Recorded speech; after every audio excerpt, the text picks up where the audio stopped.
2014 के लोकसभा चुनाव में जिस तरह से प्रधानमंत्री नरेंद्र मोदी ने देश की जनता को सब्ज-बाग दिखाए थे, वह सब्ज-बाग अब भी प्रधानमंत्री नरेंद्र मोदी की जुबान से दूर नहीं हो रहे हैं। चाहे किसानों का मुद्दा हो या फिर भ्रष्टाचार का, आज इन सवालों का सटीक जवाब और तथ्यात्मक विश्लेषण प्रधानमंत्री नरेंद्र मोदी के पास नहीं है। इसका ताजा उदाहरण नए साल पर प्रधानमंत्री नरेंद्र मोदी के साक्षात्कार में स्पष्ट तौर पर देखा जा सकता है। बेरोजगारी अपनी चरम सीमा पर है, भ्रष्टाचार की कोई सीमा नहीं है। ऊपर से राफेल डील में भ्रष्टाचार का मुद्दा अभी भी प्रधानमंत्री नरेंद्र मोदी का पीछा नहीं छुड़ा पाया है। किसानों की अपनी समस्या है, आज भी किसान परेशान है और हताश है, लेकिन साक्षात्कार में इन मुद्दों पर कोई गंभीर विचार प्रधानमंत्री नरेंद्र मोदी नहीं रख पाए हैं। किसानों की आमदनी दोगुनी करने की बात भी पूरी तरह खोखली साबित हुई है। किसान अपनी बदकिस्मती पर आंसू बहा रहा है, लेकिन उनके हालात पर 56 इंच का सीना खामोश है। हर वर्ष 2 करोड़ युवाओं को रोजगार देने की बात करने वाले लाखों को भी रोजगार दिलाने में नाकाम हुए हैं। ऐसे ही तमाम बड़े मुद्दों को लेकर एक बार फिर प्रधानमंत्री नरेंद्र मोदी और एपीआई के राष्ट्रीय अध्यक्ष विजय मानकर के बीच ई न्यूज की तुलनात्मक रिपोर्ट पेश है। किसानों की कई सालों से मांग थी कि भाई स्वामीनाथन कमीशन को लागू करके 1.5 गुना लागत का एमएसपी दिया जाए। 22 फसलों में हमने ये निर्णय कर लिया। अगर 2007 में जब ये स्वामीनाथन कमीशन का रिपोर्ट आया, उन्होंने एमएसपी लागू कर दिया होता तो धीरे धीरे वो व्यवस्था परफेक्ट बन गई होती। किसान के बीच का चेन लिंक है, उसको एलिमिनेट करना, बीच वाले लोगों को, ऐसे 50 महत्वपूर्ण स्वामीनाथन कमेटी के रिकमेंडेशन है, रिपोर्ट्स है। लेकिन हमने क्या देखा कि जब कांग्रेस गवर्नमेंट थी तो कांग्रेस गवर्नमेंट ने स्वामीनाथन कमेटी को इंप्लीमेंट नहीं किया।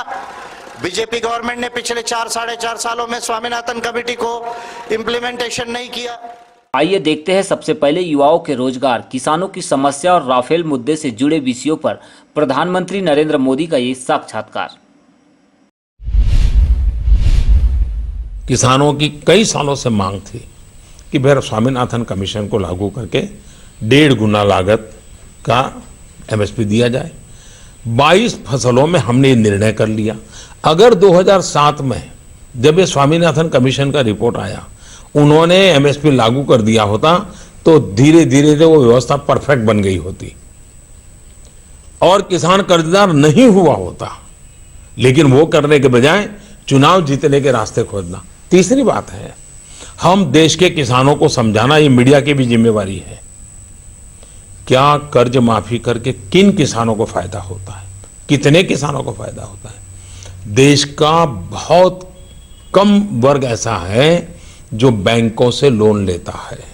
ज्यादातर किसान साहूकार के पास से लोन लेता है और ये जब सरकार योजना बनाती है तो उसमें वो किसान नहीं आता है।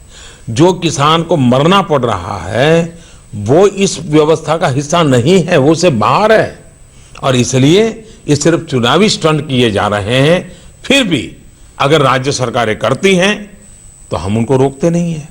हमने किसी राज्य सरकार को नहीं रोका है, कुछ भाजपा सरकारों ने भी किया है।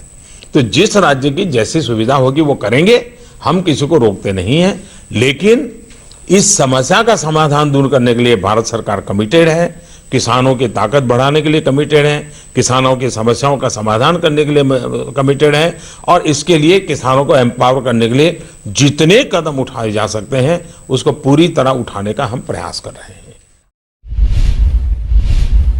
की वजह से रफाल खरीदना पड़ा, ज्यादा दाम देकर खरीदना पड़ा, लेकिन आप कोई सफाई नहीं दे रहे। आपके पार्टी के लोग दे रहे हैं, लेकिन आपने कुछ नहीं किया और सीधा सीधा आप पर इल्जाम था। नंबर 1, ये मेरे पर व्यक्तिगत आरोप नहीं है, एक सरकार पर आरोप है। सरकार पर आरोप, मेरे पर व्यक्तिगत आरोप है तो उनको खोज करके निकालना चाहिए कि किसने दिया, क्या दिया, कहाँ रखा, सब निकालना चाहिए उन्होंने। दूसरी बात है कि संसद में मैंने विस्तार से इसका जवाब दिया है। जहां भी मुझे पब्लिक में बोलने का मौका मिला है मैंने इस विस्तार से बताया है। तीसरी बात है, सुप्रीम कोर्ट तक मसला क्लियर हो चुका है। सुप्रीम कोर्ट ने उसके बाल की खाल उधेड़ करके सारी चीजें निकाल कर रख दी है। फ्रांस के राष्ट्रपति जी ने बयान दे दिया है, भारत के प्रधानमंत्री ने बयान दे दिया है।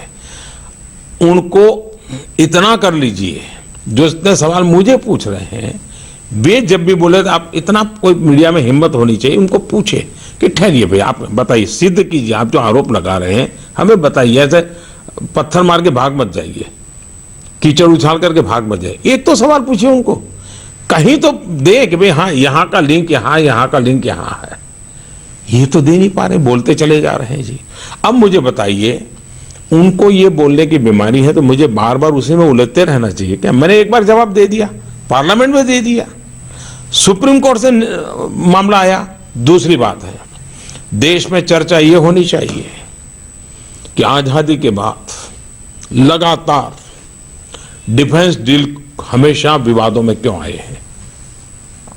ऐसा कौन सा वर्क कल्चर बना है कि देश में इस प्रकार से डिफेंस डील को ही विवादों में डाल करके हमारे देश की सेना को और दुर्बल करने का षड्यंत्र कौन कर रहा है? क्या कारण है? दूसरी बात है, डिफेंस डील में दलालों को क्या जरूरत है? क्या इन दलालों के बिना डिफेंस डील नहीं होगा? तीसरी बात है, मेक इन इंडिया अगर 70 साल पहले शुरू हुआ था, भारत खुद अपने शस्त्र बनाता, तो ये बाहर से जो मलाई खाने वाला रास्ता है वो बंद होता कि नहीं होता? मेरा गुनाह यह है कि मैं मेक इन इंडिया की कोशिश कर रहा हूं। मेरा गुनाह यह है कि हिंदुस्तान में सेना को जो जरूरत है वो हिंदुस्तान में बननी चाहिए, ताकि ये सारे बाहर से जो सौदेबाजी हो रही है बंद होनी चाहिए, और इसलिए मैं लगा हुआ हूं। मैं टेक्नोलॉजी ट्रांसफर करने के लिए लगा हूं, यहां कोशिश कर रहा हूं। दूसरी बात है, जो लोग सेना को दुर्बल बनाना चाहते हैं, आरोप कर मर देते हैं, क्या मुझे मेरे पर आरोप लगे इसकी चिंता करनी चाहिए कि मेरे देश की आवश्यकताओं को पूरा करना चाहिए? मैंने तय किया है, जितनी गालियां पड़ेगी मैं खाऊंगा, जितने आरोप लगेंगे लगने दीजिए। मैं ईमानदारी के रास्ते पर चलूंगा, राष्ट्र रक्षा को प्राथमिकता देते हुए चलूंगा। मैं मेरे सेना के जवानों को उनके नसीब पर नहीं छोड़ूंगा। उनकी जो भी रिक्वायरमेंट है उसको खरीदना पड़ेगा तो प्रक्रियाओं को तेज गति से चला करके करूंगा। मुझ पर आरोप होते रहेंगे तो भी करूंगा, क्योंकि मैं ईमानदारी और सत्य के साथ जीने वाला इंसान हूं। इसलिए झूठे आरोपों से डर करके मैं मेरे देश की सेना को दुर्बल नहीं कर सकता हूं, मैं मेरे देश की सेना को निहत्थी नहीं कर सकता हूं। देश को जो आवश्यकता है वो मिलना चाहिए। अब आपको दिखाते हैं एपीआई के राष्ट्रीय अध्यक्ष विजय मानकर के कुछ ऐसे वीडियो जो उपरोक्त विषयों पर प्रधानमंत्री के साक्षात्कार को कैसे चुनौती पेश कर रहे हैं। अगर मैं एग्रेरियन डिस्ट्रेस की बात करूं, स्वामीनाथन कमेटी की रिपोर्ट की बात करूं, जिसको कांग्रेस ने भी इंप्लीमेंट नहीं किया, बीजेपी ने भी इंप्लीमेंट नहीं किया, तो स्वामीनाथन कमेटी ने अपने बहुत सारे जो रिकमेंडेशंस दिए हैं, उन रिकमेंडेशंस में उन्होंने एग्रीकल्चर के अंदर में एग्रीकल्चर को कैसे डेवलप किया जा सकता है इसके रिकमेंडेशंस दिए हैं।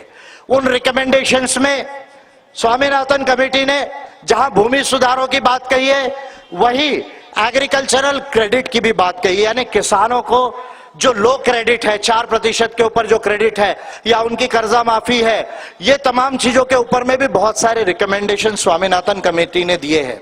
लेकिन आज हम क्या देख रहे हैं कि आज 9,500 लोग ऐसे हैं, 9,500 लोग ऐसे हैं जिनके ऊपर 1,11,000 रुपए बैंक का एनपीए है।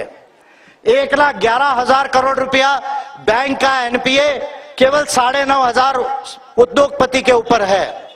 लेकिन जो भारत का जो किसान है, जो मोस्टली ओबीसी भारत का किसान है, थोड़ा शेड्यूल ट्राइब भी है, जनरल कैटेगरी भी होगा, उसके ऊपर केवल 11,000 करोड़ रुपए का कर्जा है। 11,000 करोड़ रुपए का कर्जा है किसानों के ऊपर। उद्योगपतियों के ऊपर 1,11,000 का आज कर्जा है। अगर आप जितना बैंक लोन्स है अगर उसको आप एनालिसिस करेंगे तो 73% बैंक लोन्स या इंडस्ट्रीज और कंपनीज को दिया गया और केवल 9% बैंक लोन्स ये किसानों को दिया गया। लेकिन भारत के अंदर 11,000 करोड़ रुपए का जो आज क्रेडिट है, एक किसान के ऊपर 3.5 लाख का एवरेज लोन है भारत के अंदर में, लेकिन उसको ये गवर्नमेंट माफ नहीं कर सकती है। लेकिन आज तक जब 2001 से रिजर्व बैंक ऑफ इंडिया ने एनपीए का डेटा जब 2014 से डिक्लेयर करना चालू किया, मेरे कोशिश के बाद, बहुत सारे लोगों को यह मालूम नहीं कि मैंने भारत में बहुत बड़े बड़े काम किए, उनको मैं बताऊंगा आप लोगों को धीरे धीरे। लेकिन 2014 तक Reserve Bank of India was not ready to declare the non performing assets of the banks of India.